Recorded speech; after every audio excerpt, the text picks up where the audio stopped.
Dans cette séquence, nous allons faire la troisième question, c'est-à-dire qu'on aimerait trouver l'original de grand Y de Z qui vaut 1 sur Z facteur de Z moins 1. Donc faites une pause sur la vidéo, essayez de chercher tout seul et venez voir si vous avez juste. Donc ici, on remarque, si on regarde notre énoncé, qu'il y a des choses qui ressemblent. J'ai 1 sur Z ici, 1 sur Z, j'ai 1 sur Z moins 1, 1 sur Z moins 1. Attention, gros panneau danger, interdiction de faire ce signal-là fois ce signal-là comme original. Pourquoi? Parce que la transformée en Z d'un produit n'est surtout pas le produit des transformées en Z. Donc ici, on est obligé de se débrouiller autrement.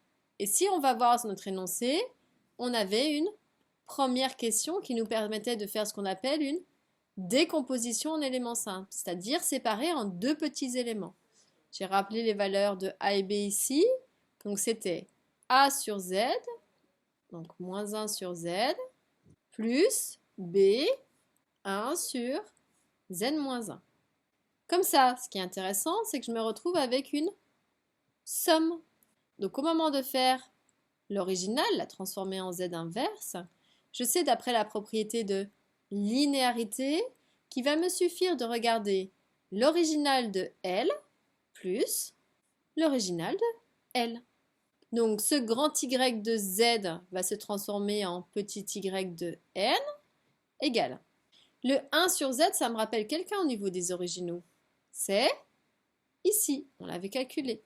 Sauf qu'on n'oublie pas, on a un petit signe moins là. Donc on va commencer par moins D de N-1, E de N-1. Et ensuite on me dit plus l'original de la deuxième, 1 sur Z-1 qui était ici, c'est-à-dire E de N-1. Donc voici l'original de grand Y de Z.